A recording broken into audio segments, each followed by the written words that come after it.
사랑하고 축복합니다. 4월 2일 토요일입니다. 주님이 주신 이 하루가 감사와 기쁨으로 가득 채워지기를 간절히 소원합니다. 오늘 말씀은 근심하는 자들에게 주시는 말씀 2라는 제목으로 함께 말씀을 나누고자 합니다. 오늘 말씀은 요한복음 14장 15절에서 21절까지 말씀입니다. 말씀을 봉독합니다. 너희가 나를 사랑하면 나의 계명을 지키리니라. 내가 아버지께 고하겠으니 그가 또 다른 보혜사를 너희에게 주사 영원토록 너희와 함께 있게 하리니 그는 진리의 영이라. 세상은 능히 그를 받지 못하나니 이는 그를 보지도 못하고 알지도 못함이라. 그러나 너희는 그를 아나니 그는 너희와 함께 거하시며 또 너희 속에 계시겠음이라. 내가 너희를 고아와 같이 버려두지 아니하고 너희에게로 오리라. 조금 있으면 세상은 다시 나를 보지 못할 것이로되 너희는 나를 보리니 이는 내가 살아있고 너희도 살아있겠음이라. 그날에는 내가 아버지 안에 너희가 내 안에 내가 너희 안에 있는 것을 너희가 알리라. 나의 계명을 지키는 자라야 나를 사랑하는 자니 나를 사랑하는 자는 내 아버지께 사랑을 받을 것이요 나도 그를 사랑하여 그에게 나를 나타내리라. 아멘. 오늘 말씀 제목은 어제와 동일하게 근심하는 자들에게 주시는 말씀이라는 제목으로 함께 말씀을 나누고자 합니다.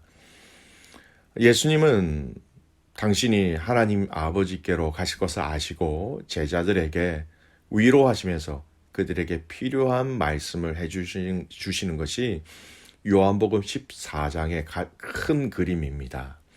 그래서 어제 말씀은 제자들의 마음과 생각에 있는 그 두려움, 근심, 염려, 걱정에 대해서 두 가지 말씀을 해주시면서 그들을 위로해 주셨죠. 그 위로로 그들의 마음에 있는 근심을 없애주셨습니다. 첫 번째가 뭐냐면 아버지 집에 제자들을 위해서 또 우리 성도들을 위해서 처소를 준비하러 가신다는 말씀으로 위로하셨고요.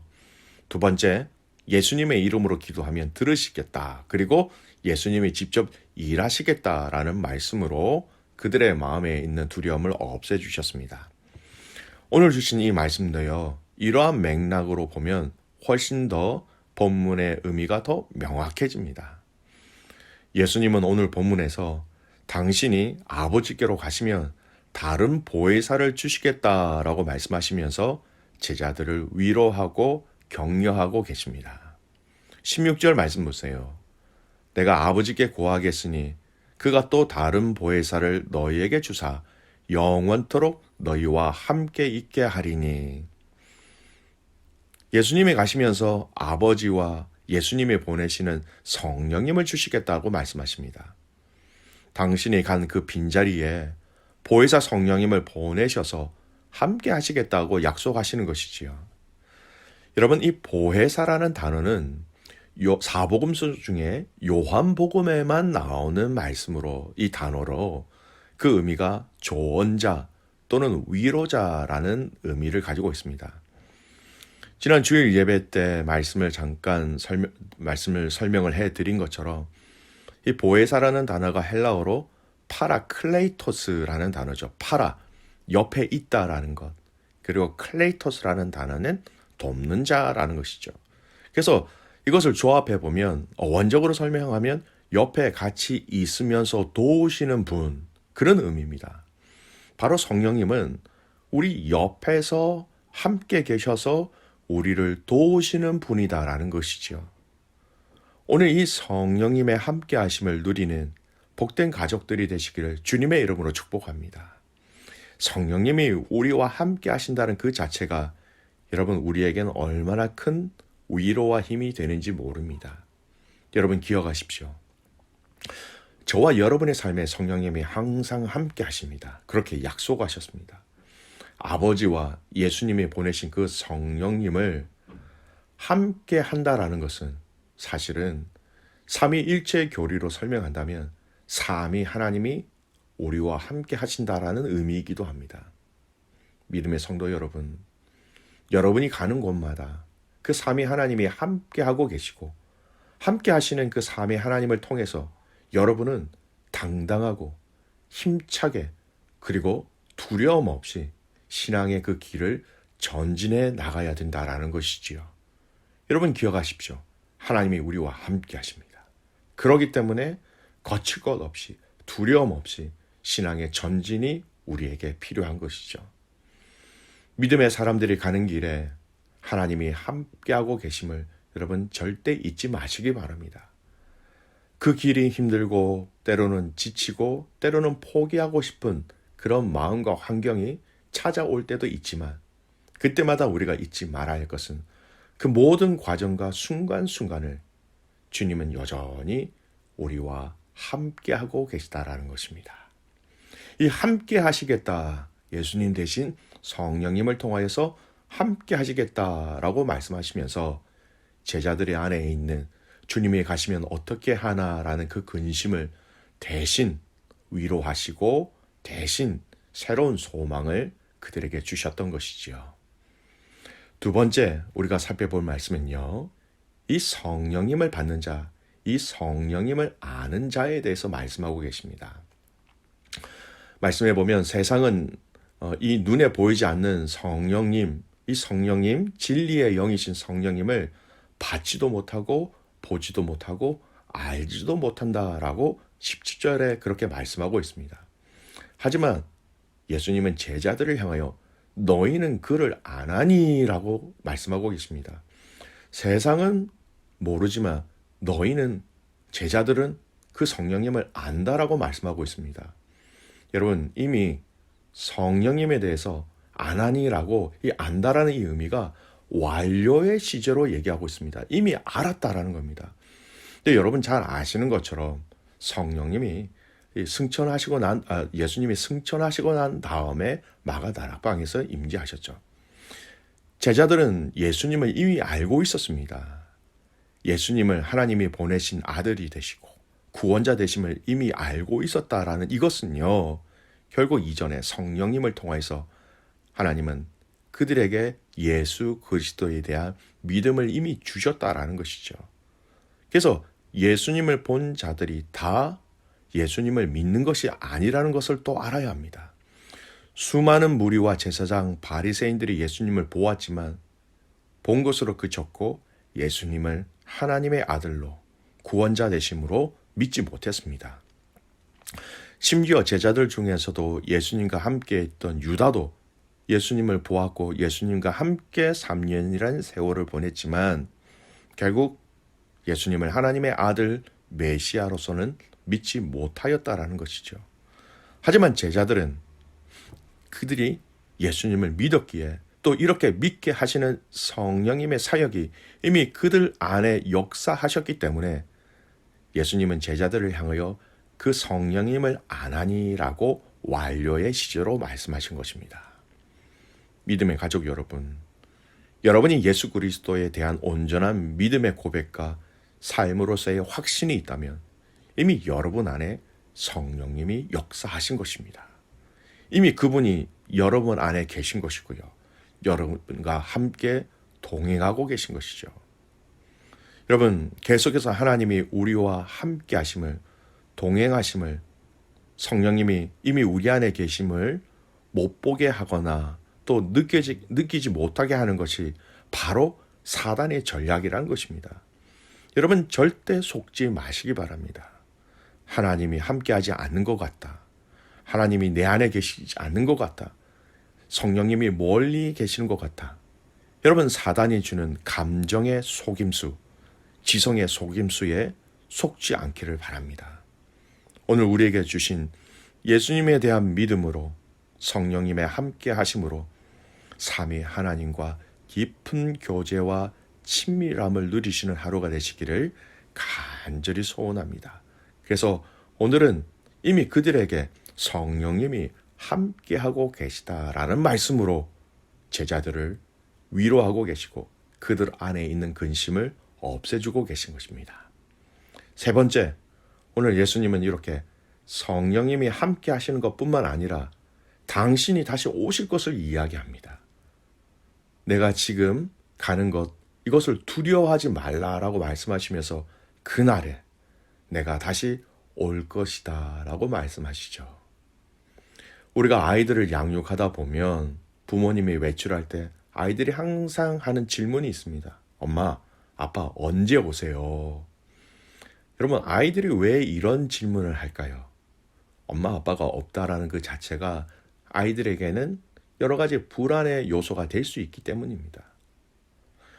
아이들에게는요, 부모님이 함께 있다라는 것이 얼마나 큰 위로와 평안이 되는지 모릅니다. 그런데 나가면서 부모님이 언제 올 거야 라고 말하면 아이들은 그나마 마음의 평안을 누리게 되지요. 오늘 이 말씀, 예수님이 다시 오실 거다라는 이 말씀은 마치 부모가 아이들에게 언제 올 거니까 염려하지 마라 라고 말씀하시는 거와 똑같습니다. 18절 말씀 보십시오. 내가 너희를 고아와 같이 버려두지 아니하고 너희에게로 오리라. 재림의 구주로 다시 오실 것을 얘기합니다. 다시 올 거야. 그러니 두려워하지 마. 14장 1절에 너희는 마음에 근심하지 말라라는 이 의미를 계속해서 말씀하고 계신 것이죠.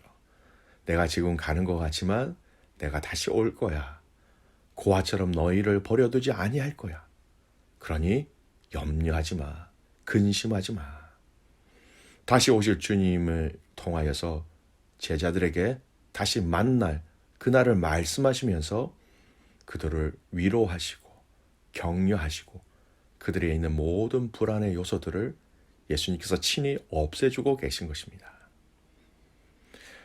그리고 마지막 결론적으로 이렇게 근심하는 제자들에게 위로와 평강을 더해 주시면서 어떻게 살아가야 하는가라는 삶의 이야기로 이 말씀을 마무리하고 계십니다. 15절 말씀 보십시오.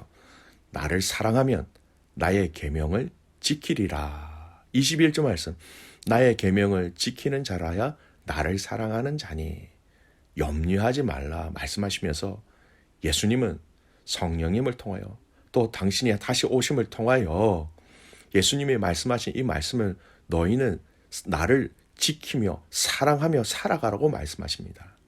염려, 근심, 두려움으로 살아가지 말고 다시 오실 그 예수님을 기억하면서 성령님과 함께 하심을 통하여서 예수님을 더 사랑하고 그분의 말씀을 더 경청하며 그 말씀을 힘써 지킴으로 살아가라는 것이죠. 근심으로 살아가는 것이 아니라 이 예수님께서 말씀하신 여러 가지 위로의 방법들을 통하여서 더욱더 예수님 사랑하고 그 사랑하는 마음으로 말씀을 지켜내고 말씀을 지킨다는 것은 또 예수님을 사랑하는 확증의 표현이기도 하지요. 이 땅에 여러 가지 이유들로 근심할 수 있는 자들에게 주신 삶의 디렉션입니다. 여러분, 삶이 염려와 걱정과 근심거리로 여러분에게 더 많이 몰려오고 있는 그런 요소들이 있으십니까? 오늘 저와 여러분이 예수님을 더 사랑하고 그 사랑의 마음으로 말씀 앞에 순종함으로 성령님이 주시는 위로와 평강과 사랑을 마음껏 누리시기를 간절히 소원합니다. 여러분, 고아처럼 우리를 버려두지 아니하신 분입니다. 여러분, 그 근심하는 그 마음에 하나님은 함께 하시겠다. 다시 돌아오겠다. 성령님을 보내주시겠다. 라고 약속하시면서 사랑하는 제자들뿐만 아니라 오늘 이 시대를 살아가고 있는 저와 여러분에게 위로하시고 힘을 더하여 주시고 소망을 더하여 주시는 것입니다. 여러분 기억하십시오. 성령님이 우리와 함께 하십니다. 그리고 함께 하시는 것뿐만 아니라 예수님이 다시 올 거야 라고 말씀하시면서 우리를 응원하고 계십니다. 이 하루가 그 주님의 위로와 주님의 응원을 함께 누리고 체험하는 복된 믿음의 하루가 되시기를, 또 그런 성도가 되시기를 간절히 소원합니다. 아멘. 기도하겠습니다. 좋으신 하나님, 감사와 찬송과 영광을 올려드립니다. 오늘 이 요한복음 14장의 말씀을 통하여서 근심하는 제자들에게 너무나도 많은 것으로 그들을 위로하시고 그들에게 평강과 평안을 허락하시는 오늘 이 말씀을 보면서 이 땅을 살아가고 있는 모든 성도들에게도 동일하게 말씀하고 계심을 깨닫게 하시고 체험하게 하여 주시옵소서. 보혜사 성령님을 통하여서 우리를 위로하시고 우리에게 말씀하시고 예수 그리스도의 그 놀라운 은혜들을 깊이 알아가는 저희들 되게 하여 주시옵소서. 우리의 삶 속에서 예수님을 온전한 믿음의 구주로 고백할 때마다 주님 이것으로 함께 싸우게 하시고 함께 승리하게 하여 주시옵소서. 또한 내가 다시 올 거야 라고 말씀하시는 그 주님의 가장 근본적인 위로를 하나님 오늘 우리의 삶 속에서도 기억하게 하옵소서. 이 땅에 여러 가지 우리의 마음에 근심과 염려와 두려움을 주는 것이 있지만 다시 오실 주님을 기억할 때마다 감사하게 하시고 또 감격하게 하시고 인내하게 하시고 참게 하시고 사랑하게 하시고 말씀 앞에 순종하는 저희들이 되게 하여 주시옵소서. 오늘 또 오후에 우리 교사들과 함께하는 교사 세미나 시간이 있습니다. 하나님 그 시간에 성령 하나님 함께 하셔서 사랑하는 우리 교사 선생님들을 위로하시고 그들에게 성령께서 주시는 위로와 말씀으로 주시는 그 위로를 경험함으로 세임을 얻는 시간들 되게 하시고 또 내일 드려질 그 예배 가운데서도 하나님 세밀하게 간섭하여 주시고 성령께서 임재하여 주셔서 아버지의 위로와 아버지의 사랑을 마음껏 먹고 마시는 그 예배의 시간이 그날의 시간이 되게 하여 주시옵소서. 그렇게 행하실 그 주님을 신뢰하며 살아계신 예수님의 이름으로 감사하며 기도드리옵나이다. 아멘.